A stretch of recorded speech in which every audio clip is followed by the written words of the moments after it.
Welcome to exam विवेचना। तो दोस्तों, जैसा कि आप लोगों को पता है, हम अपने चैनल पर डिस्कस कर रहे हैं जो हिमाचल प्रदेश में आज टीजीटी आर्ट्स का टेट था, उसकी परीक्षा को कंडक्ट किया गया था। इसी के तहत हम आपके समक्ष इसके प्रश्न पत्र को लाए थे। ठीक है, तो पहले हमने इसका एक पार्ट डिस्कस कर लिया है और अभी हम जो इसका दूसरा पार्ट डिस्कस करेंगे तो ये है सोशल स्टडीज़ वाला। ठीक है, सेक्शन 5। और आपको मैंने पहले ही बता दिया था कि जो मेरे पास सीरीज़ है ये कौन सी है, ए सीरीज़ है आपको। ठीक है, आप अपने हिसाब से जो भी सीरीज़ हो उसको मिला सकते हो और भविष्य में कोई भी परीक्षा होगी वहाँ पर ये काफ़ी महत्वपूर्ण होगी, इसलिए आप इसे ढंग से देखना। आपको कहीं आगे इस तरह के क्वेश्चन पूछे जा सकते हैं क्योंकि प्रश्न अधिकतर रिपीट होते हैं परीक्षाओं में। तो अधिक समय न लेते हुए शुरू करते हैं आज की वीडियो को। हाँ, PDF इत्यादि के लिए आप हमारे टेलीग्राम, फेसबुक और व्हाट्सएप ग्रुप को जो ज्वाइन कर सकते हैं, वहाँ पर आपको ये PDF मिल जाएंगी। चलिए प्रश्न देख लेते हैं। पहला प्रश्न है, सिंधु घाटी स्थल कालीबंगन किस प्रदेश में है? तो जो कालीबंगन है आपके, ये कहाँ पर है? राजस्थान में है। ध्यान रखना है, बी यहाँ पर सही हो जाएगा। अगला प्रश्न क्या है, निम्नलिखित में से हड़प्पा सभ्यता के खोजकर्ता कौन थे?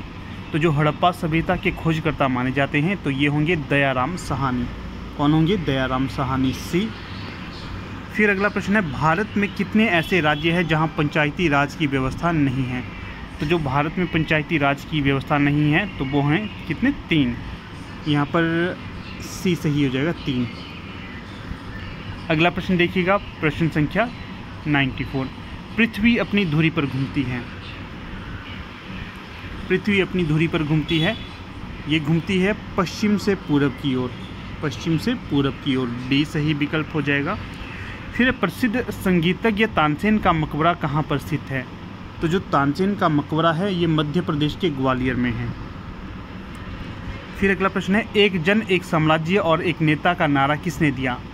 एक जन एक साम्राज्य और एक नेता का नारा दिया था हिटलर के द्वारा। किसके द्वारा दिया गया था? हिटलर के द्वारा। फिर अगला प्रश्न यहाँ पर दिया गया है, विश्व में सबसे बड़ा वन क्षेत्र किस देश में है? Which country has the largest forest area in the world? ठीक है, मेरी आवाज़ पे आपने फोकस करना है। थोड़ा सा ब्लर यहाँ पर हो गया है, जिसने मुझे भेजा था उतना स्पष्ट नहीं भेजा था। हाँ, आप लोगों ने, अगर आप लोगों ने परीक्षा दी है तो अवश्य मुझे इसका क्वेश्चन पेपर भेजिएगा ताकि स्पष्ट दिखाई दे सके। आपको पता ही है मेरा व्हाट्सएप नंबर है 8219312129। आप इस पर व्हाट्सएप करिए और अपना क्वेश्चन पेपर भेजने का योगदान दे सकते हो आप लोग।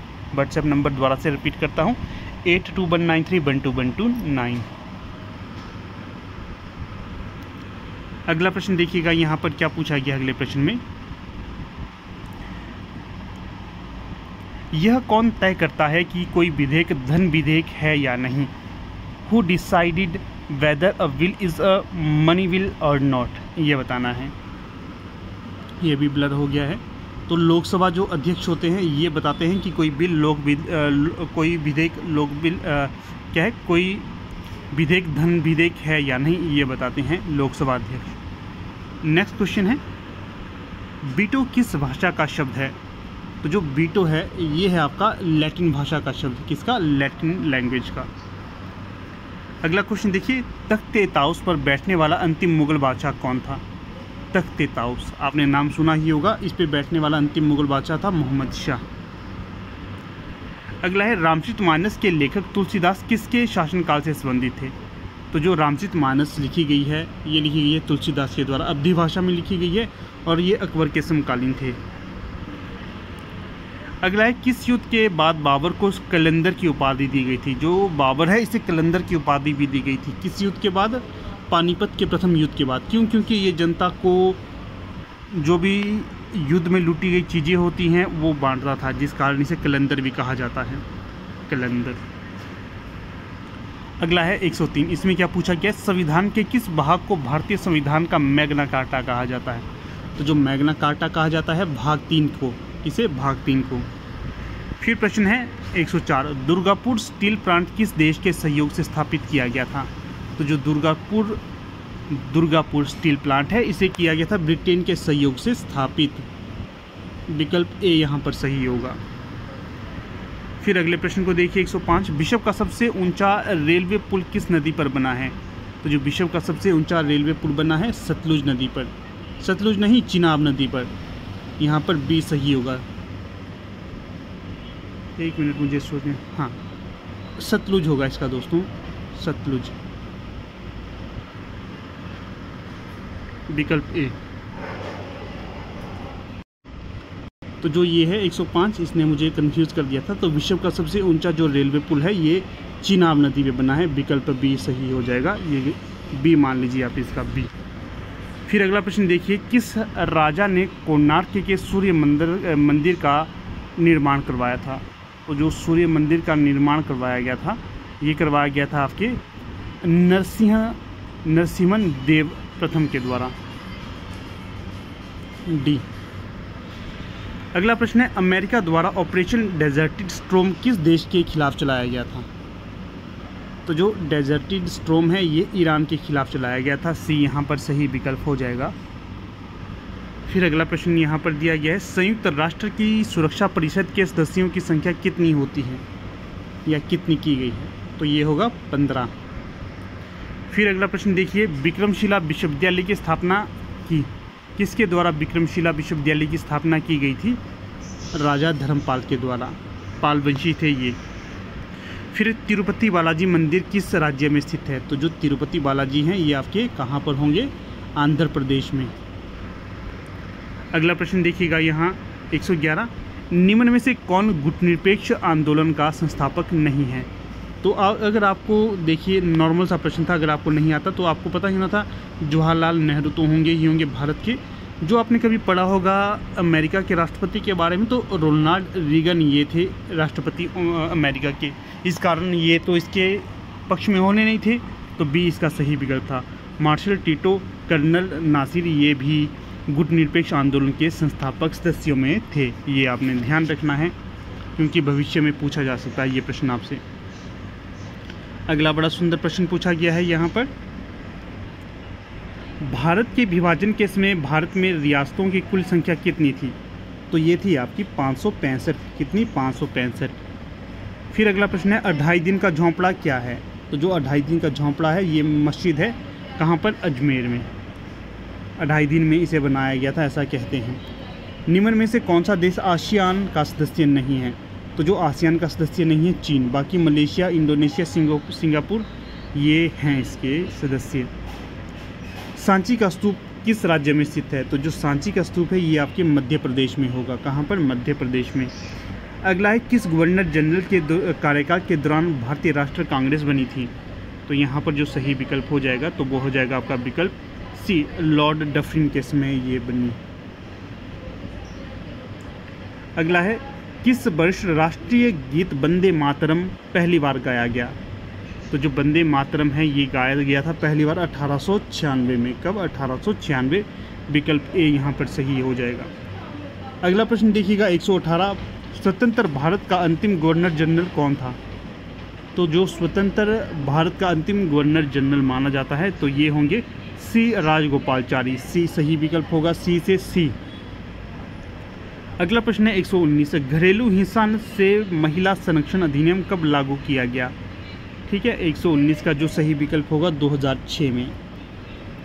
अगला प्रश्न देखिएगा, सम्राट अशोक किसके उत्तराधिकारी थे? तो जो सम्राट अशोक थे ये थे आपके बिंदुसार के। ठीक है, बिंदुसार के बता देता हूँ। सबसे पहले आए आपके चंद्रगुप्त मौर्य, मौर्य साम्राज्य की स्थापना की चंद्रगुप्त मौर्य के द्वारा। चंद्रगुप्त मौर्य से पहले थे यहाँ पर नंद साम्राज्य का, नंद साम्राज्य था यहाँ पर भारत में फैला हुआ, नंद साम्राज्य का प्रभुत्व था। नंद साम्राज्य में कौन था? महापद्मानंद, महापद्मानंद था नंद साम्राज्य का अंतिम वंशज। फिर जो चाणक्य की सहायता से चंद्रगुप्त मौर्य ने भारत में अपना साम्राज्य स्थापित किया। चंद्रगुप्त मौर्य के पश्चात बिंदुसार आए, बिंदुसार के बाद आए आपके अशोक। ठीक है, ये था पूरा इनका जो वंश या परंपरा जो चली, इसको ध्यान रखिए, पूछा जा सकता है आपको। अगला है 121, गंगा 101 और रंजीत दक्कन किस उपज की विविधता है? तो यहाँ पर जो सही विकल्प होगा ये होगा मक्का की विविधता है, मक्का, मक्की की फसल। पेंटागन क्या है? जो पेंटागन है ये अमेरिका के रक्षा विभाग का मुख्यालय है, विकल्प ए। फिर अगला प्रश्न देखिए, कर्क रेखा भारत के कितने राज्यों से होकर गुजरती है? तो जो कर्क रेखा है ये भारत के 8 राज्यों से होकर गुजरती है, विकल्प डी यहाँ सही हो जाएगा। अगला जो ये अधिकतर प्रश्न है ना, ये रिपीटेड प्रश्न है, परीक्षाओं में पहले भी पूछे गए हैं, इसलिए आपको कहता हूँ हर एक वीडियो को ढंग से देखिएगा, आगे आपको प्रश्न ये पूछे जा सकते हैं डायरेक्ट इनडायरेक्ट। अगला प्रश्न, आगरा शहर किसके द्वारा स्थापित था? तो आगरा शहर स्थापित किया गया था सिकंदर लोदी के द्वारा। शिवाजी महाराज, प्रश्न क्या है, शिवाजी महाराज के गुरु कौन थे? तो जो शिवाजी महाराज के गुरु माने जाते हैं स्वामी रामदास। कौन? स्वामी रामदास। फिर प्रश्न है, गुरुमुखी लिपि की शुरुआत किसने की? गुरुमुखी लिपि की शुरुआत गुरु अंगद देव के द्वारा की गई थी। बैटरी भी ख़त्म हो गई। गुरु अंगद के द्वारा। सिखों की कुल संख्या कितनी है ये बताना। सिखों के पहले गुरु थे आपके